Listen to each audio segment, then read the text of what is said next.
Hello friends, welcome to my YouTube channel. इस video में आप देखेंगे कि देवघर के बाबा मंदिर में किस तरीके से जीतिया की कथा होती है और सारे लोग बैठकर उसे कितने मन से सुनते हैं।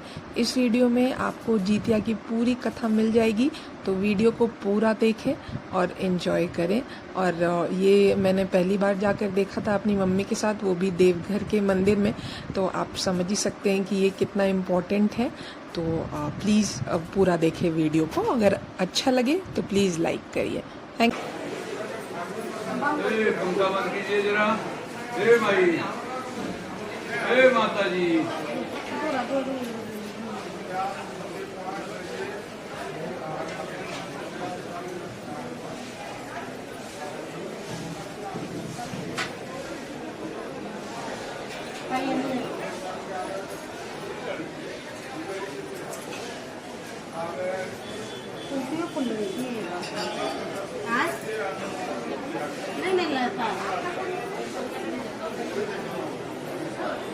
आज एकदम गाड़ी पूजा, दुकान पूजा, विश्वकर्मा पूजा की फिर।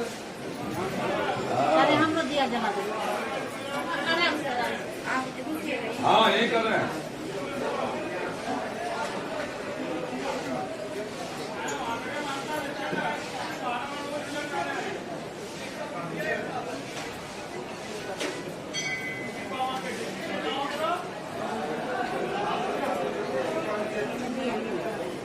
श्री बाबा खाली दिखे, सबका क्या है।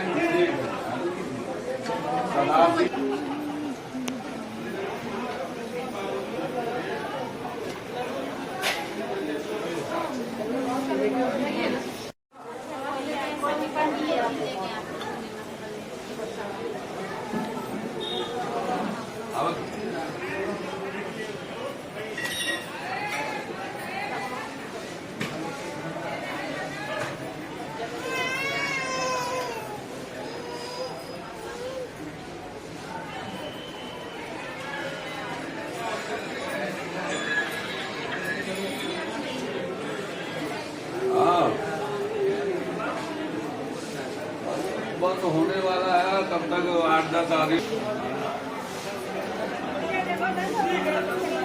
हाँ बेटा, एकदम फैलो, चढ़ा लेते सब फैलो जा, सभी चढ़ा ले, फैलो बेटा, आराम से चढ़ा सुनो।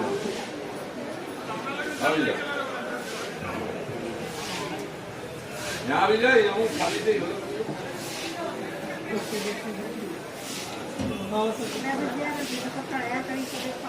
चला होले। ए छोटी, तुम इधर हो जाओ बाबू, हाथ में जल लीजिए, हाथ में संकल्प कर लीजिए, फिर जो रहेगा चढ़ाते रहिएगा, सुनते रहिएगा। हाथ में जल लीजिए। बोलिए श्री विष्णु श्री हरि मासोत्तमे मासे आश्विने मासे कृष्णे पक्षे सप्तम्याम परि अष्टम्याम शुभ पुण्य तिथौ। अपना अपना नाम ले ला, गोत्र बोल ला। सकल परिवार कल्याणार्थ यथाशक्त जीवित पुत्रिका व्रत एवं कथा श्रवण संकल्प कर्माहं कारिष्ये। छोड़ी दो भाई। हाँ, आराम दिया दिया से देखिए। चलो हाथ जोड़ी, कथा सुना सभी।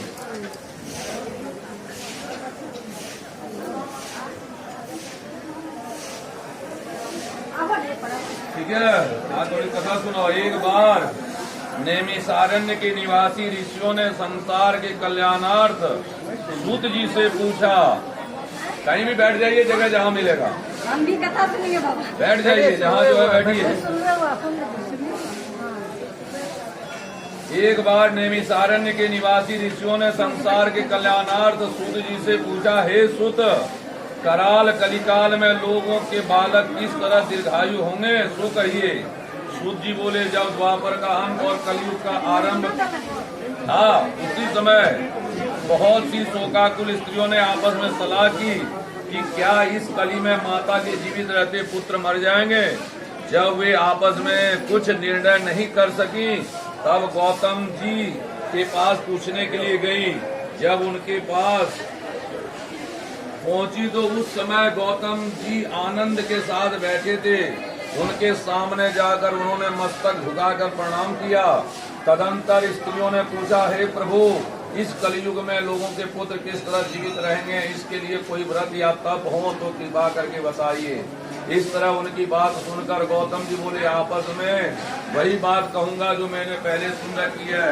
गौतम जी ने कहा, जब महाभारत युद्ध का अंत हो गया और द्रोण पुत्र अश्वत्थामा के द्वारा अपने बेटों को मरा देखकर सब पांडव बड़ी दुखी हुए, तो पुत्र के शोक से व्याकुल होकर द्रौपदी अपनी सखियों के साथ ब्राह्मण श्रेष्ठ धौम्य के पास गई और उसने धौम्य से कहा कि हे विप्रेंद्र, कौन सा उपाय करने से बच्चे दीर्घायु हो सकते हैं, कृपा करके ठीक ठीक कहिए।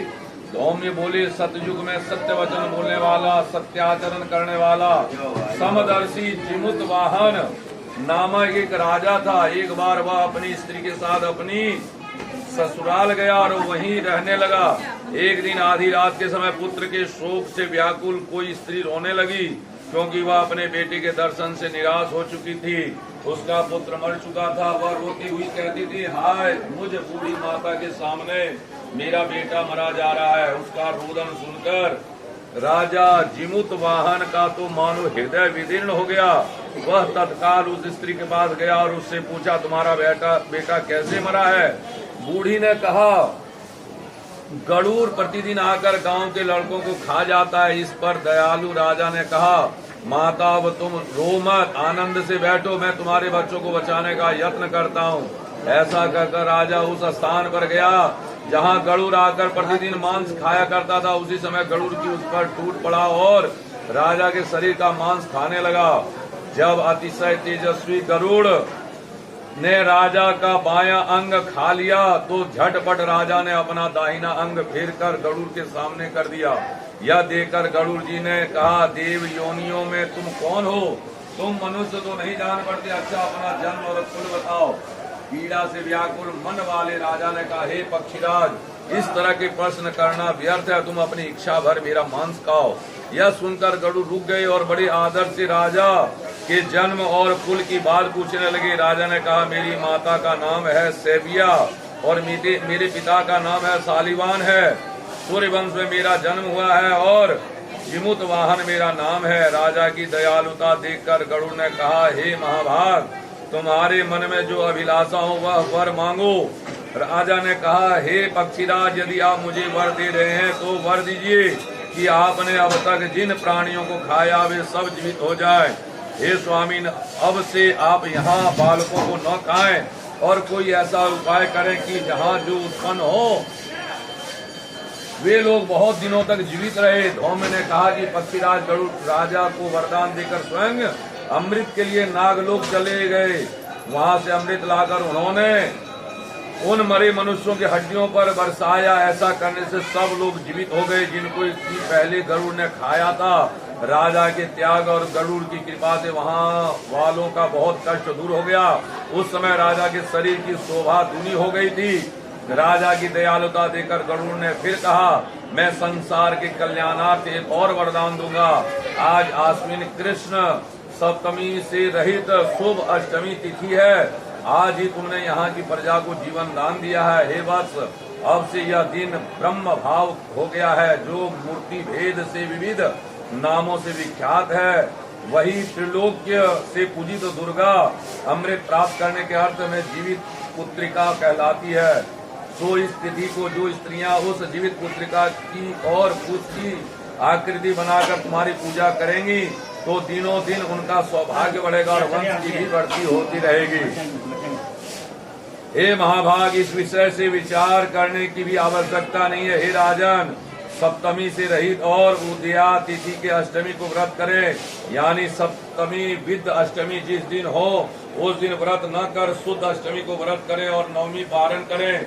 यदि इस पर ध्यान न दिया गया तो फल नष्ट हो ही जाएगा और सौभाग्य तो अवश्य नष्ट हो जाएगा। जीवत वाहन को इस तरह का वरदान देकर गरुड़ वैकुंठ धाम को चले गए और राजा भी अपनी पत्नी के साथ अपने नगर को वापस चले आए। धौम्य द्रौपदी से कहते हैं, हे देवी, मैंने यह अतिशय दुर्लभ व्रत तुमको बताया है। इस व्रत को करने से बच्चे दीर्घायु होते हैं। हे देवी, तुम भी पूर्वोक्त विधि से यह व्रत और दुर्गा जी का पूजन करो तो तुम्हें अभिलषित फल प्राप्त होगा। मुनिराज धौम्य की बात सुनकर द्रौपदी के हृदय में एक प्रकार का कौतूहल उत्पन्न हुआ और पूर्ववासिनी स्त्रियों को बुलाकर उनके साथ यह उत्तम व्रत किया। गौतम ने कहा, यह व्रत और इसके प्रभाव को किसी एक चिन्ही ने सुन लिया और अपनी सखी सियारिन को बतलाया। इसके बाद पीपल वृक्ष की शाखा पर बैठकर उस चिन्ही ने और उस वृक्ष के खोते में बैठकर सियारिन ने भी व्रत किया। फिर वही चिन्ही किसी उत्तम ब्राह्मण के मुंह से यह कथा सुनाई और पीपल के खोते में बैठी हुई अपनी सखी को सुनाया। सियारिन ने आदि कथा सुनी थी कि उसे भूख लग गई और वह उसी समय सबसे भरे हुए शमशान में पहुंची। वहाँ उनसे इच्छा भर मांस का भोजन किया और चिन्ही बिना कुछ खाए पिए रह गई और सवेरा हो गया।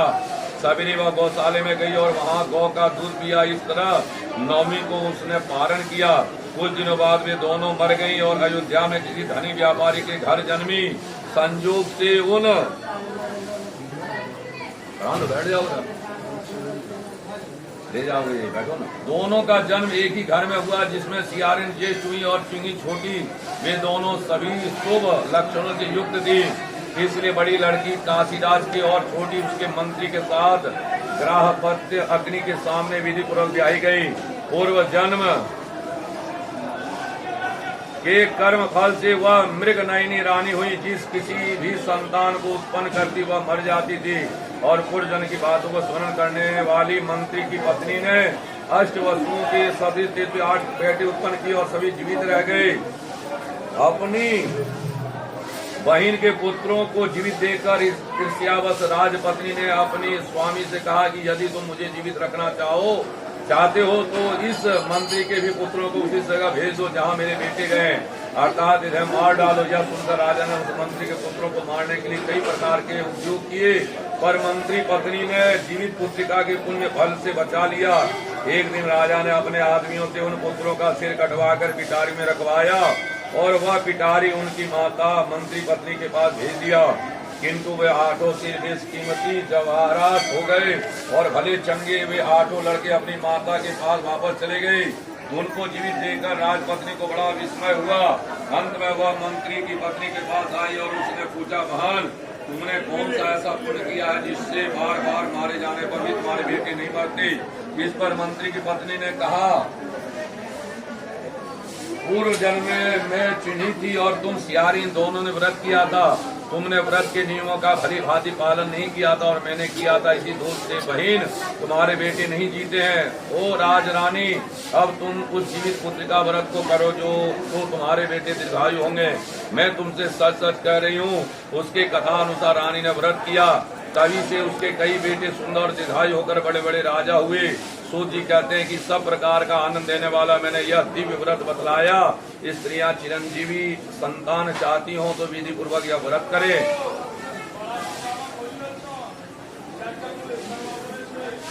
क्या चलिए चाह दीजिए, वहाँ आरती कर लीजिए। अब यहाँ दीजिए, क्या कलश उठाओ, जाओ वहाँ बैठो। क्या देंगे? किताब है तुम्हारे पास? 20 रुपया दो। कौन लगा दे? अरे आरती कीजिए। ओम जय जगदीश हरे, स्वामी जय जगदीश, भक्त जनों के संकट, दास जनों के संकट जन में।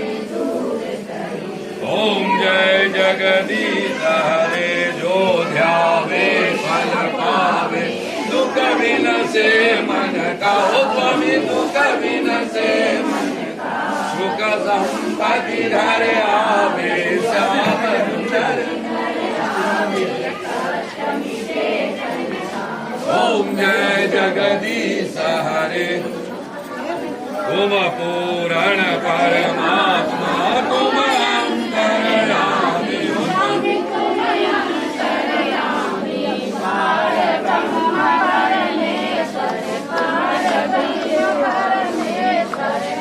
सबके स्वामी।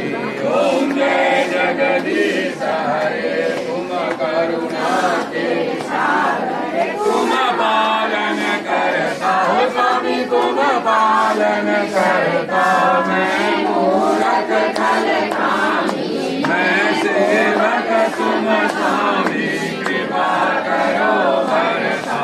ओम जय जगदीश हरे तुम हो एक सबके प्राणपति हो स्वामी सबके प्राणपति।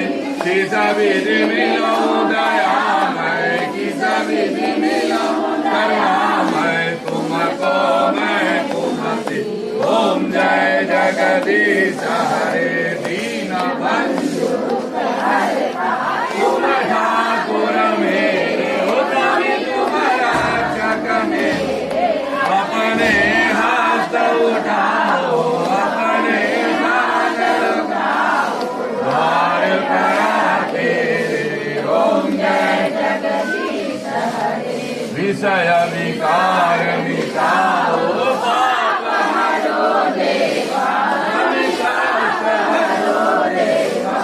श्रद्धा भक्ति बढ़ाओ श्रद्धा भक्ति बढ़ाओ संतन की सेवा। ओम जय जगदीश कर्पूर गौरं करुणावतारं संसारसारं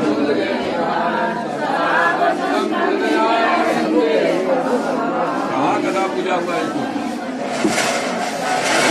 काका बोलो तभी दौड़ के आ गया।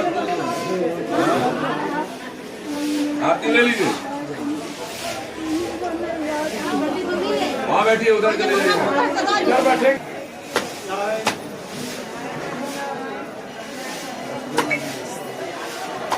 पहले स्नान करवा कर में जाएगा।